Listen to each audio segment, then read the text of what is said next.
Salut le squad, c'est Zouzou et bienvenue dans cette nouvelle vidéo intitulée 3615 Ma Life, dans laquelle, écoutez, je vais vous raconter un petit peu ma vie, tout simplement. Je vais vous raconter un petit peu mon parcours, les études que j'ai fait, comment je suis arrivé au Canada. On va pouvoir parler un petit peu immigration. Je sais qu'il y en a beaucoup qui veulent savoir un petit peu c'est quoi les voies d'accès pour arriver au Canada, donc on va pouvoir passer à travers ça. Je ne suis pas avocat expert en immigration, bien évidemment. Et moi, mon processus d'immigration, ça commence à faire un petit moment, ça fait 10 ans que je suis arrivé. Donc je ne sais pas si ce dont je me souviens sera toujours d'actualité. Mais je sais que les grandes lignes restent inchangées, donc on pourra s'en parler un petit peu.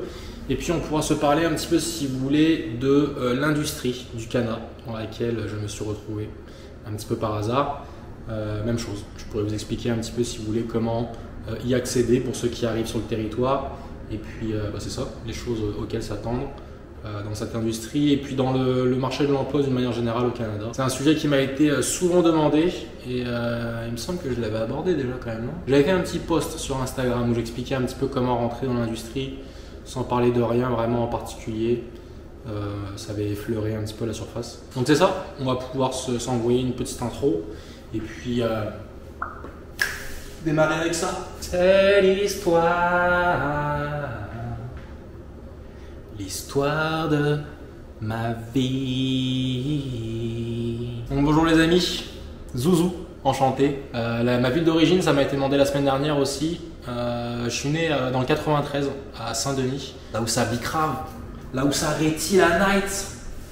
Bang bang. Et à l'âge de 5 ans, j'ai déménagé sur la côte ouest à Saint-Nazaire dans le 44. Shout out à Saint-Nazaire, ma ville de cœur, honnêtement. J'ai passé quelques années là-bas, j'ai passé 4-5 ans à Saint-Nazaire. Après, j'ai passé 4-5 ans dans une autre petite ville à côté de Saint-Nazaire qui s'appelle Pornichet. Et après, j'ai passé encore un petit peu de temps dans une ville à côté de Pornichet qui s'appelle La Baule. J'ai diplômé en 2013 d'un bac S, parce qu'à l'époque, il y avait des bacs, il y avait 3 bacs généraux, littéraires, économiques et scientifiques. J'ai cru comprendre que ça avait changé, l'éducation nationale avait changé les bacs, tout simplement. Je crois comprendre que maintenant il y a juste un bac général et qu'on peut choisir les matières qu'on veut. Ce qui est un petit peu dommage, je trouve, parce qu'à l'époque il y avait une certaine hiérarchie entre les différents bacs. Et évidemment, vous en doutez, le bac S se trouvait au sommet de cette hiérarchie. Donc 2013, je gradue, j'obtiens mon bac, je pars à l'université, à l'IEMN IAE. Université d'économie de gestion à Nantes. J'arrive en 2013, donc pour la rentrée 2013-2014. J'ai écouté les partiels, les amis, je me suis fait déglinguer. J'ai eu des notes pourries. Et en tout cas, dès le premier trimestre, j'ai compris que ça allait pas être ma filière. Et puis j'ai compris aussi que les sciences dures et puis même les sciences sociales, c'était plus quelque chose qui m'intéressait tant que ça. Je voulais pas rester sur un bureau, je voulais pas rester assis sur ma chaise pendant toute la journée, pendant toute la semaine, pendant toute une carrière jusqu'à ma retraite. Donc je me suis dit ok, il va falloir que je fasse un move, il va falloir que je trouve autre chose. Moi à ce moment-là, je me disais que j'allais me réorienter vers quelque chose d'un petit peu plus manuel. Gardez en tête qu'à ce moment-là, j'ai 19 ans, j'ai jamais rien fait vraiment, j'ai pas de bac pro ou truc comme ça, j'ai jamais rien fait avec mes mains. Mais je sais pas, le bois ça m'intéressait, les bénisteries ça m'intéressait. Et donc c'est ça, j'en parle avec mon cousin qui est à Montréal, puis il me dit yo, il y a une bonne école des bénisteries à Montréal. L'école des bénisteries d'art de Montréal. Et je parle avec la directrice un petit peu sur internet, le courant passe, je commence à faire les démarches. Je suis accepté par la province, je suis accepté par le fédéral, l'État canadien. Et j'arrive sur le territoire canadien en 2015. Donc c'est ça, l'année 2013-2014, c'était mon année d'université où j'ai rien branlé. 2014-2015, donc j'ai travaillé comme livreur de pizza dans une petite pizzeria à La Baule qui a fermé maintenant, qui s'appelait La Gondola, qui faisait des pizzas fucking bonnes. Et du coup j'ai un petit peu d'argent de côté, j'arrive en 2015 à Montréal avec un permis d'études en poche qui me permet donc de rester sur le territoire pendant la durée de mes études, 3 ans à la base. Août 2015, j'atterris à Montréal, je me trouve un petit appartement, je me trouve un petit coloc et puis je commence ma vie d'étudiant sur le sol canadien. Aïe, on kiffe. Puis après 6 mois, je me rends compte que les bénisteries, ça sera pas pour moi non plus. Trop de bruit, trop de panneaux, de contreplaqués lourds, trop de danger aussi. Je vois mes profs, il leur manque 3 doigts, des bails comme ça. Moi, je suis un petit peu tête en l'air. Donc, je comprends que c'est pas un univers dans lequel, voilà, je vais exceller. J'ai du fun quand même, j'ai du fun. Je fais des meubles. Je peux vous montrer si vous voulez les meubles que j'ai fait. J'ai fait cette chaise. J'ai fait ce petit meuble caisson d'ailleurs aussi également. Ça, c'est ma petite boîte à zeb dans laquelle je mets mes petits articles de fume. Une boîte à zeb qui vient avec le porte-joint sur lequel on peut poser la feuille pour rouler son petit joint. Le petit truc pour tasser. Ça, c'est mon projet de mini-série d'ailleurs, soit dit en passant. Porteuse d'eau en bois avec un petit bouchon en liège. Si tu veux partir à la pêche ou des trucs comme ça, tu prends ton petit porteuse d'eau. Ça, j'ai fait cette chaise, j'ai fait ce meuble également. J'ai fait cette petite table basse en cerisier. J'ai fait cette petite console. Et je pense qu'on a fait le tour du mobilier que j'ai fabriqué pendant ma brève carrière d'ébéniste. 2019, je gradue. La formation me prend 4 ans au lieu de 3. C'est quand même assez chargé. Honnêtement, niveau emploi du temps, il fallait rester quasiment tous les soirs à l'atelier pour pouvoir avancer sur les projets qu'on voit derrière. Parce que pendant le reste de la journée, on n'avançait pas sur ces projets-là. On avait des cours à suivre. Quand je travaillais pas, j'étais à l'atelier. Quand j'étais pas à l'atelier, j'étais en cours. Quand j'étais pas en cours, je dormais ou j'essayais de faire ce que j'avais à faire à la maison. Donc ça m'a pris une année de plus pour finir cette formation, alors que dès la première année, honnêtement, je savais que c'était un diplôme dont je ne me servirais pas. Mais une fois sur le territoire au Canada avec un visa d'étudiant, il faut que vous décrochiez votre diplôme si vous voulez pouvoir obtenir les permis de travail et la résidence permanente, qui sont les visas qui vont venir par la suite. Donc 2019, je gradue et je deviens officiellement ébéniste de formation. Super. Et écoutez, je sais pas trop quoi faire. En 2018, le cannabis s'est légalisé et puis je vois qu'il y a quand même une petite industrie qui commence à se développer et tout.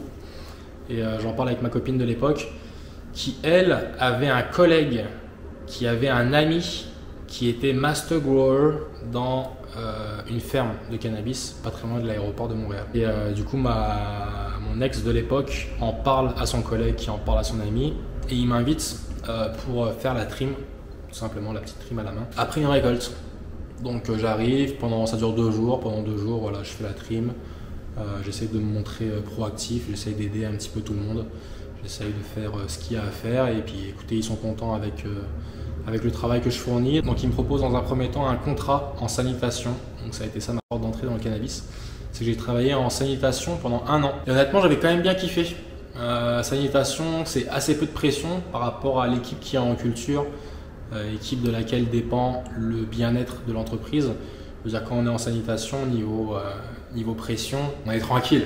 Alors, je veux dire, nous, en sanitation, pour l'instant, j'ai jamais entendu parler d'une ferme de cannabis qui avait fermé parce que l'équipe de sanitation n'était pas bonne, quoi. Et ça m'a mis le pied à l'étrier, ça m'a permis d'avoir un pied dans la porte et puis de pouvoir, c'est ça, intégrer cette industrie qui me tentait tant. Et puis je me suis bien amusé pendant cette première année dans l'industrie. On est là à nettoyer des pots, hein, concrètement toute la journée, on nettoie des pots, on nettoie des planchers, on participe à la récolte, s'il y a des feuilles à enlever et puis que l'équipe de culture est un petit peu débordée, on va les aider. S'il y a un arrosage à faire et puis qu'eux aussi ils sont débordés, on va les aider. Mais c'est ça, la plupart du temps on est assis, on nettoie des trucs, on a les pieds dans l'eau. À la pause, on fume des joints et puis on se marre toute la journée. En rétrospect, c'était une belle époque. À la suite de cela, je voyais que la compagnie commençait à avoir du plomb dans l'aile un petit peu. On avait le master grower, c'était un gars qui venait du marché noir. Il était habitué à ces techniques du marché noir. C'était un petit peu comme ça au début quand ils ont légalisé le cannabis. C'est-à-dire que tous les master growers, tous les hauts placés dans les compagnies, c'était des mecs qui venaient du marché noir, qui arrivaient avec leur bagage. Ces gars-là, ils venaient d'un autre monde, un petit peu. Le marché noir, je veux dire, t'as le mec qui rachète ton weed. Ce gars-là, il n'a pas 40 options, ok. Et puis, il a ses clients, et ses clients, ils n'ont pas 40 options non plus. Quelle que soit la qualité du stock que tu offres, bon, déjà, le client, il va pas nécessairement pouvoir comparer ça avec des dizaines d'autres produits, parce que la weed à laquelle il a accès, c'est probablement la seule weed à laquelle il a accès. Donc il se fait un petit peu une raison. Alors que quand ça devient légal, tout de suite, toutes les compagnies sont en concurrence les unes avec les autres. Fait qu'à chaque mois, le plus mauvais se fait dégager par le marché le bouffe. Donc tu as ton stock que tu produis, que tu vends à la SQDC, que tu vends dans des dispensaires privés dans les autres provinces. Si c'est le pire weed, si c'est le pire rapport qualité-prix, personne ne va l'acheter. Éventuellement, tu vas fermer. Et c'est ce qui s'est passé du coup. Avec la première ferme dans laquelle j'ai travaillé, les taux de THC n'étaient pas super élevés. Et puis c'était particulièrement vrai au début, c'est encore vrai maintenant, mais si tu n'es pas capable de produire de la weed avec 30% de THC ou plus, tu vas galérer à te faire une place sur le marché parce que c'est ce que le marché réclame. Moi j'avais flairé le coup, j'étais parti quelques mois avant et je ne travaillais pas en fait. J'étais parti pour pour ne rien faire. Donc j'ai chillé quelques mois, je suis allé me faire un petit voyage en France, voir ma soeur. Et je suis revenu et j'ai travaillé un mois avec Cannabistro, qui travaille pour une compagnie qui fait de l'extraction, qui fait du hashish notamment, un petit peu en campagne. Et le hashish d'une manière générale, c'était pas quelque chose qui me plaisait tant que ça. Donc j'ai fini par quitter notre cher Cannabistro et je suis retourné travailler pour un micro-producteur à Laval, qui est une ville qui est juste au-dessus de Montréal. Et là-bas, un petit peu rebelote, je tombe sur un master grower qui lui aussi a des techniques de culture assez discutables. Bon, déjà il fait du deep water, on va pas juger, mais la place était un petit peu insalubre aussi, juste à côté d'une déchetterie. C'était pas ouf, pas super bien entretenu, pas super bien bâti, un petit peu miteux comme place.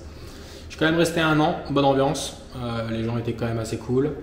La weed n'était pas folle, énormément de mildiou, ça c'est un truc, si vous arrivez dans l'industrie vous allez vous en rendre compte assez rapidement, c'est qu'il y a énormément de peste sur le cannabis qui est produit pour le marché canadien. Énormément de mildiou sur les plantes, on avait probablement ce qui ressemblait à du fusarium ou du pythium, donc une autre infection des racines qui attaquait les plantes. On avait je pense 24 plantes par salle qui poussaient et puis à chaque session on avait 2-3 qui sans raison particulière mouraient sur pied complètement. Grosse nécrose, arrêt complet du développement de la plante et puis la plante mourait debout, comme ça sur pied. Donc c'était pas super ouf. En plus du mildiou qui attaquait fort les poumons, je rentrais le soir, quand je respirais ça sifflait, tellement j'avais les poumons qui étaient irrités par le mildiou.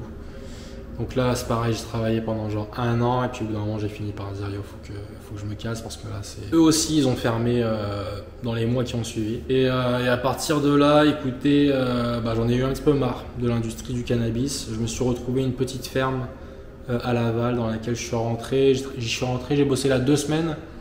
J'ai vu la gueule des plantes, j'ai vu le mildiou, j'ai vu les thrips, j'ai vu le pythium, fusarium. J'ai fait très bien merci, ça va aller. Et je suis parti et je me suis dit ok, le cannabis c'est bon, c'est fini, on va raccrocher parce que là c'est une industrie qui ressemble absolument à rien. Ils font n'importe quoi. Et l'exemple que j'aimais bien prendre à l'époque, c'était travailler dans l'industrie du cannabis en tant que passionné du cannabis. C'est un peu comme être un passionné des dauphins et des cétacés et d'aller travailler à Marineland où voilà, tu as des orques qui tournent en rond dans une cage qui est à peine plus grande qu'eux et une quinzaine de dauphins qui se partagent une piscine de 25 mètres. Donc au bout d'un moment, je veux dire, ça faisait pas de sens de continuer à bosser là-dedans. Puis un autre truc également, quand j'ai commencé en 2019, le salaire d'entrée était de $20. À l'époque, $20 c'était quand même un petit peu d'argent. Puis on partait du principe que comme on vendait du cannabis, que c'était quand même un produit un petit peu de luxe entre guillemets, on pouvait se permettre de bien rémunérer le personnel. Et là on est maintenant en 2025, donc 7 ans après la légalisation et le salaire d'entrée est toujours de $20 parce que les producteurs se sont tout simplement rendus compte qu'il n'y a pas beaucoup d'argent au final à faire avec le cannabis. Donc tu payes ton électricité, ton loyer, ton installation, ton personnel.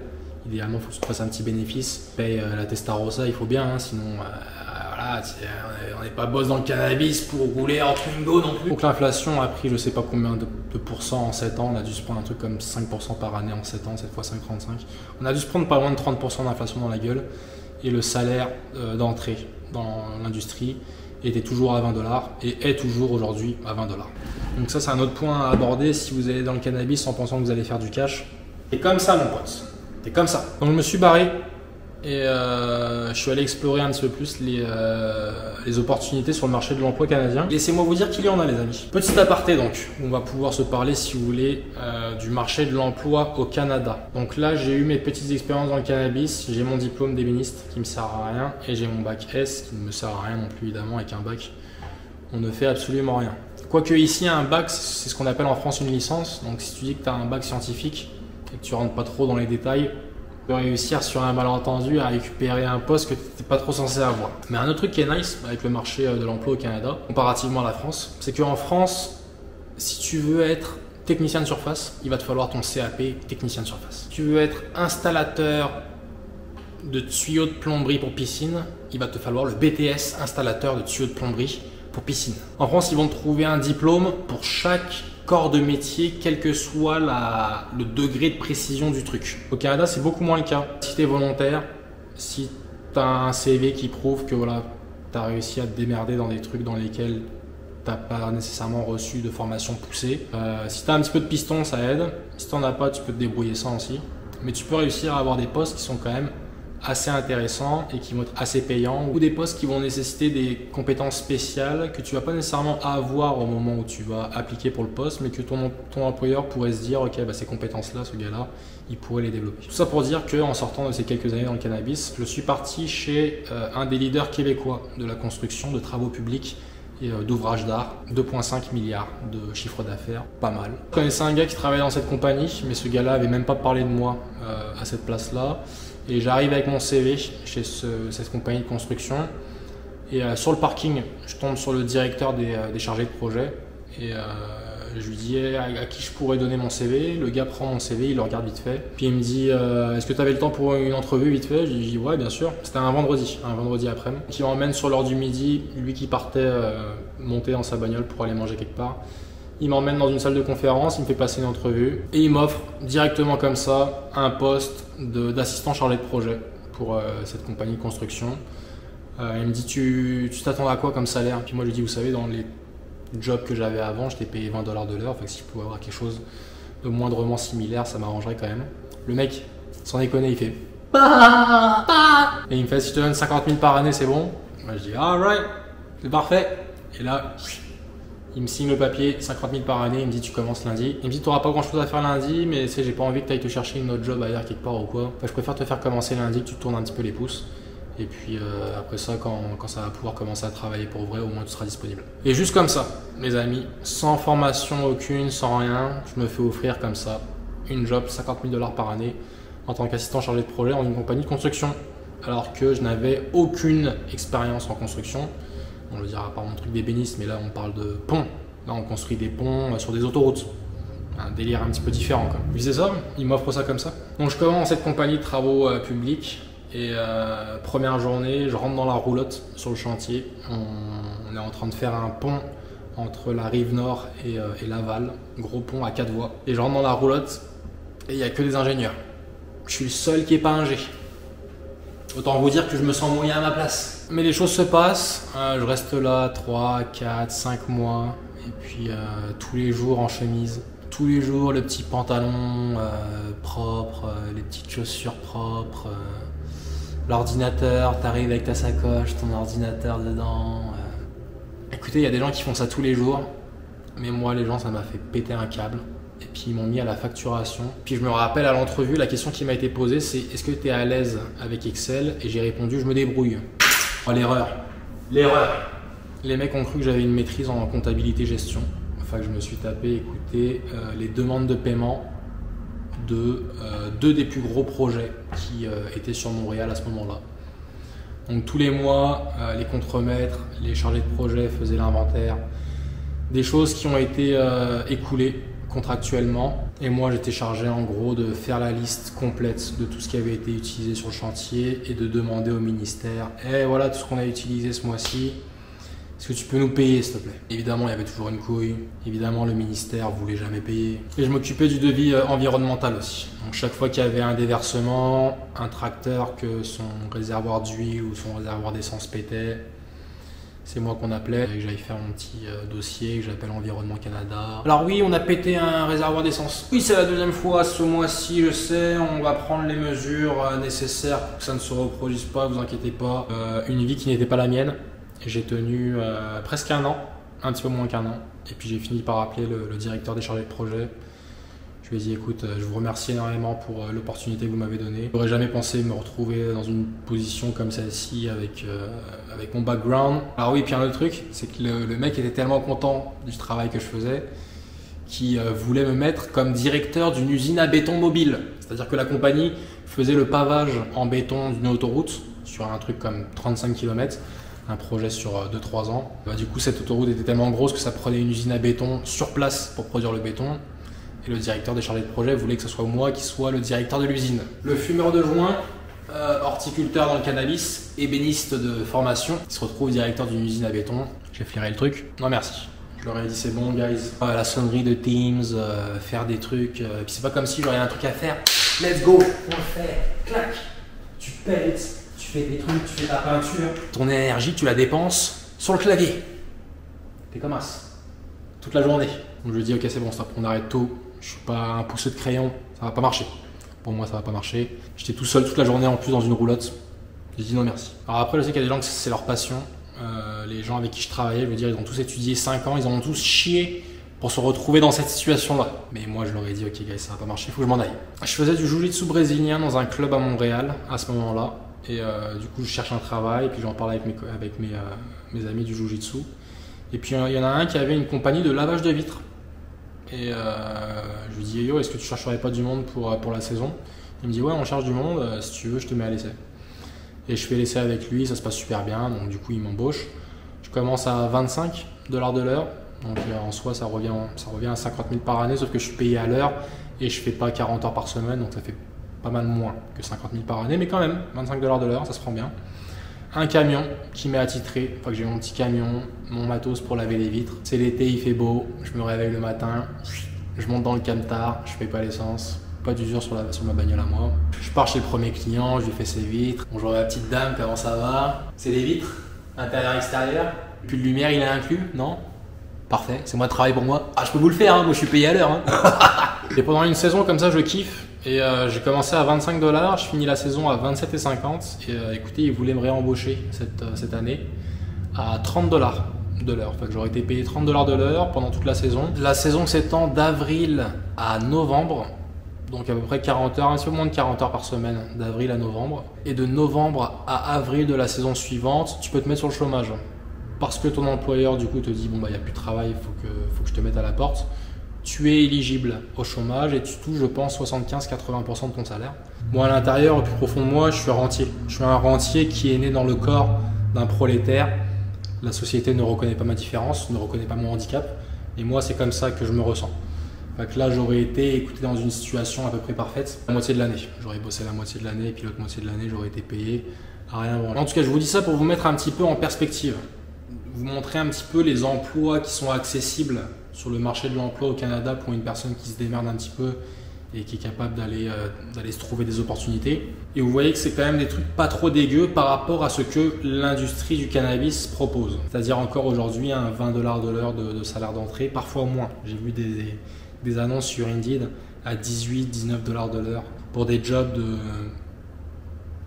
de travailleurs horticoles dans des fermes de cannabis. Donc par rapport à ça, ma conclusion c'est si vous venez au Canada et que le cannabis est votre passion, un truc que vous pourriez vouloir considérer, c'est de vivre votre passion à la maison. Comme ça la passion reste quand même relativement pure. Et puis sur le côté, vous avez un travail dans une autre industrie qui vous rapportera probablement plus que si vous travaillez dans le cannabis. Je m'adresse notamment aux plombiers, aux métiers de la construction, plombier, charpentier, menuisier, électricien. Je sais que dans l'Hexagone, vous êtes traités comme du bétail, vous êtes traités comme des animaux. Alors pas tous, il y a des artisans qui se mettent très bien, mais d'une manière générale, c'est pas ouf. C'est à prendre en considération. Si vous êtes formé dans un corps de métier en demande ici et que ça vous plaît, je vous recommande de ne pas aller tout de suite dans le cannabis et dans un premier temps de voir si ça ne vous ferait pas plaisir de continuer à faire votre métier ici dans de meilleures conditions avant d'explorer éventuellement un poste d'entrée dans le milieu horticole. La saison de lavage de vitres se termine, je suis sur le chômage. Je me fais un petit peu chier, j'ai du temps sur les mains. Donc je regarde un petit peu ce qui se propose en offre d'emploi en dehors de Montréal, parce que là je vivais à Montréal depuis 10 ans et puis j'en avais un petit peu marre, j'avais fait un petit peu le tour honnêtement de Montréal. Et je tombe sur une compagnie sur la rive nord, dans le coin de Mirabel, qui cherchait quelqu'un pour faire l'entretien des plantes mères. Écoutez, j'ai postulé pour cette job-là et cette job-là m'a été donnée. Salaire d'entrée, à peu de choses près. Voilà, comme je vous disais, c'est un point de vue monétaire, il ne faut pas faire la fine bouche. Et voilà. Ça pour dire que c'est là que j'en suis rendu présentement. Et honnêtement, ça fait à peu près le tour pour ma vie. On peut se parler, si vous voulez, des voies d'entrée. C'est quoi cette bagnole? Audi S quelque chose. J'y connais rien en Audi. Je connais rien en bagnole en général. Donc c'est ça, on peut se parler des voies d'entrée au Canada. Donc si vous voulez venir au Canada, les amis, il y a plusieurs voies d'accès à vérifier. Je ne sais pas encore, je ne sais pas exactement où on est rendu. Vous pouvez faire comme moi, permis d'études. Un permis d'études, ça va durer pendant la durée de vos études et ça s'étend. Vous avez un permis de travail qu'on appelle un permis de travail post-diplôme qui vous permet de rester à la suite de vos études pendant la durée que vos études ont duré. Si vous avez suivi un cursus de 2 ans, le permis d'études aura donc duré 2 ans et vous récupérez à la fin de vos études un permis de travail qu'on appelle un permis de travail post-diplôme d'une durée de 2 ans qui vous permet de rester 2 ans à la suite de vos études. 2 années d'études plus 2 années de permis de travail, ça vous fait 4 ans sur le territoire en tout. Et avec 4 ans sur le territoire, souvent vous pouvez demander ce qu'on appelle la résidence permanente, qui est une sorte de nationalité, mais qui n'est pas vraiment encore une nationalité, mais qui vous permet de rester indéfiniment sur le territoire de façon permanente. Permis d'études, première voie d'accès. Permis de travail ensuite, deuxième voie d'accès. Permis de travail, il y en a plusieurs. Il y a le permis de travail qu'on appelle ouvert. Il est ouvert parce que vous n'êtes pas rattaché à aucun employeur. Vous arrivez avec des skills qui sont particulièrement recherchés. Mettons que le pays soit en dèche complète d'électricien et que vous arrivez avec votre diplôme d'électricien. Vous pouvez appliquer un permis de travail ouvert grâce à votre expérience d'électricien. Et je ne sais pas c'est quoi les critères pour qu'il vous soit accordé, mais s'il vous est accordé, ça vous permet d'arriver sur le territoire. Et puis vous avez un visa qui vous couvre pendant 2 ans. Pendant 2 ans, vous pouvez travailler pour qui vous voulez, quand vous voulez. C'est sympa comme permis, le permis de travail ouvert, mais bon, il faut avoir des skills qui soient vraiment recherchés. L'autre type de permis de travail, c'est un permis de travail fermé.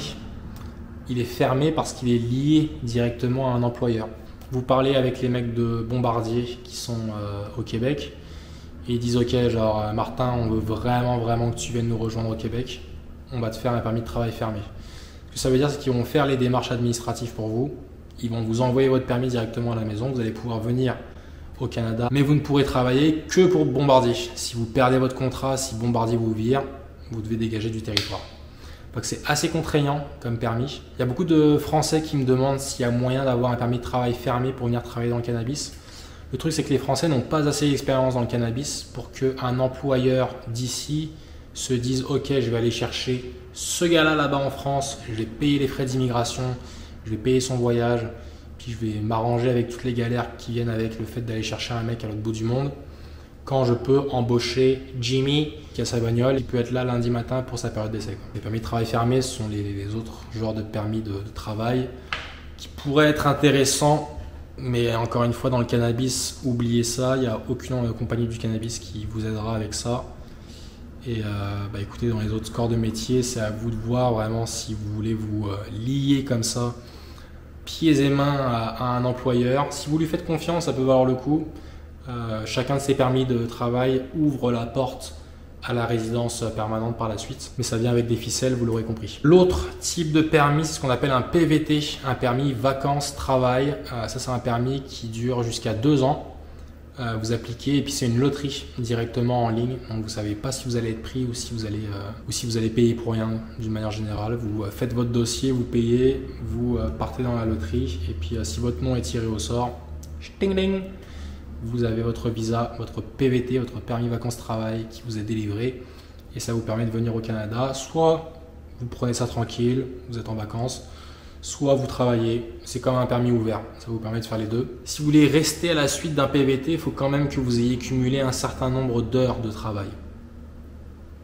Et de mémoire, c'est au moins 1 an et demi. Donc si vous venez en PVT en vous disant ouais, je vais faire le tour du Canada, je vais prendre ça tranquille et tout, machin, ça peut être nice, mais vous risquez de ne pas pouvoir être éligible à rester par la suite. C'est surtout que c'est un tirage au sort, enfin que je connais des gens qui... La plupart des gens, ils se font tirer au sort la première année qui postulent, mais je connais des gens qui ont postulé 3 années de suite et ils n'ont jamais été tirés au sort. Donc permis vacances-travail, et ça fait à peu près le tour. Honnêtement, il n'y a pas vraiment d'autres avenues. Vous pouvez venir un petit 6 mois. Si vous n'avez pas de visa ou quoi que ce soit, vous pouvez venir un petit 6 mois, puis, mais vous ne pouvez pas travailler, vous ne pouvez pas étudier, vous pouvez juste être sur le terrain pendant 6 mois. Ça vous intéresse? Ça peut être sympa pour faire des contacts j'imagine dans des compagnies, si vous avez un profil intéressant pour une industrie en particulier, ça pourrait être une opportunité pour venir et puis aller parler en personne avec des gens dans ces compagnies-là, essayer de vous vendre de telle sorte que eux vous signent en permis de travail fermé.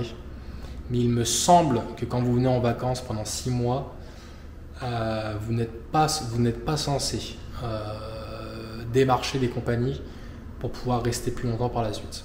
En tout cas, encore une fois, je ne suis pas expert en immigration, je ne suis pas avocat en immigration. Donc je vous donne les grandes lignes, mais il faudra que vous fassiez vos recherches un petit peu par rapport à ça si toutefois vous vouliez venir.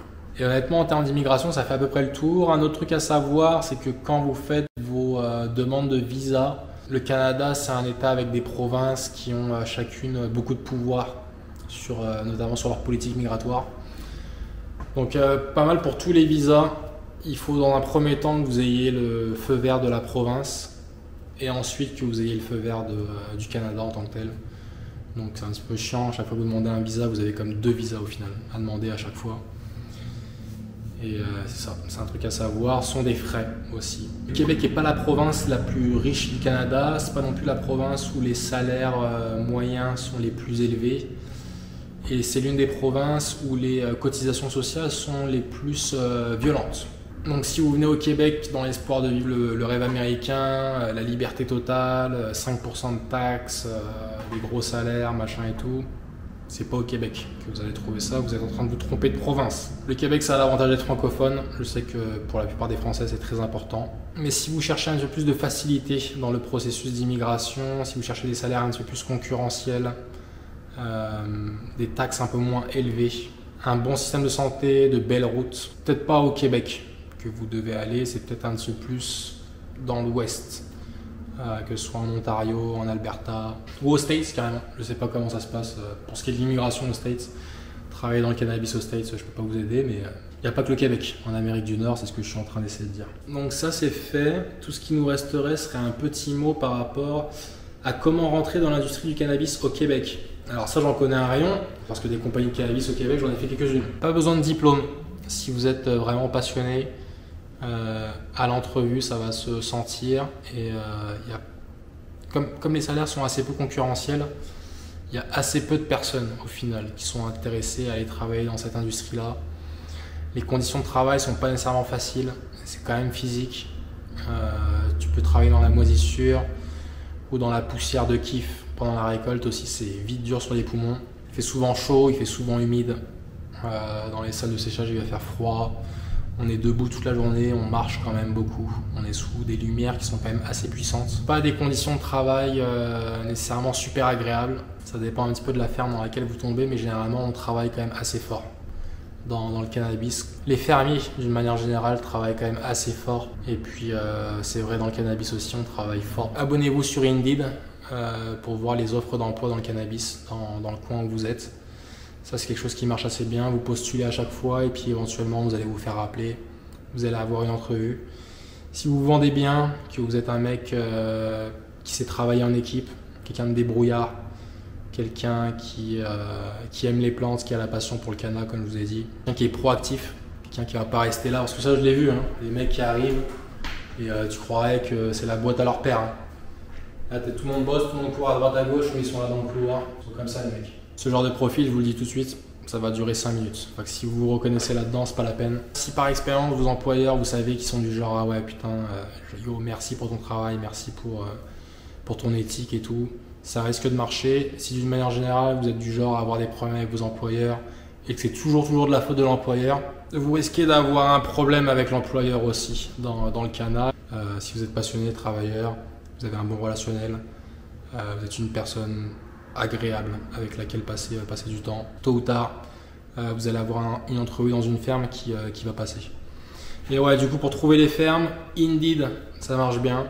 Le bouche à oreille, sinon ça marche bien. Envoyez-moi, s'il y en a qui sont sur le territoire au Canada, qui cherchent des fermes, envoyez-moi des messages privés sur Instagram, je vais pouvoir vous en nommer quelques-unes. Sinon, un truc que je faisais aussi, c'est que j'allais sur le site de la SQDC. Je mettais le filtre pour avoir les producteurs québécois. Et du coup, j'avais tous les produits des marques québécoises. À partir de là, pour chacune des marques, je tapais son nom sur Google pour voir où est-ce que l'usine était située. Et puis si l'usine était dans un rayon accessible pour moi en transport au quotidien, bah, j'envoyais mon CV tout simplement. Et puis j'avais, il y a une fois sur 3, j'avais une réponse. Et puis une entrevue à la clé pour aller me vendre et puis essayer de récupérer la job. Donc ça c'est une technique qui a marché quand même assez bien pour moi, que je vous recommande, parce que comme ça vous avez accès à tous les producteurs québécois qui vendent à la SQDC, et puis ça fait à peu près le tour de tous les producteurs québécois. Donc voilà, ceux qui viendraient au Québec, ce serait la technique. J'imagine qu'en Ontario, il doit y avoir la même chose sur le site de l'OCB, est-ce que c'est OCBE ou un truc comme ça? En tout cas, l'équivalent de la SQDC en Ontario. Peut-être moyen de faire un filtre pour avoir juste les producteurs ontariens. Même chose, vous les recherchez un par un sur Google pour voir où ils sont situés. Si vous êtes installé en Ontario, vous regardez ceux qui sont pas loin de chez vous et vous envoyez votre CV à ceux qui sont pas loin de chez vous en croisant les doigts bien fort. Et voilà les amis, je pense que j'ai parlé d'à peu près tout ce dont je voulais parler. Ça fait à peu près le tour. Ça fait à peu près le tour. Si vous avez des questions, n'hésitez pas à me les laisser en commentaire. Je vais répondre à tous les commentaires, à toutes les questions dans les commentaires. Comme ça, les gens vont savoir un petit peu comment s'orienter par rapport à tout ça. Regardez un petit peu aussi les questions des autres. Ça se peut que ça vous donne de l'inspi, ça se peut que ça vous apporte des informations auxquelles vous n'avez pas nécessairement pensé. Pour le reste, petit like, petit commentaire, c'est toujours apprécié, puis ça aide beaucoup pour le référencement de la chaîne. Pensez à vous abonner pour suivre la suite de nos aventures, et puis on se voit ce week-end. On a un JDB ce week-end, donc ça va être ça, tout a germé et tout, on va pouvoir se faire un petit JDB. Ce week-end, on repart avec les JDB. Prenez soin de vous les amis, on se revoit très bientôt, ciao ciao.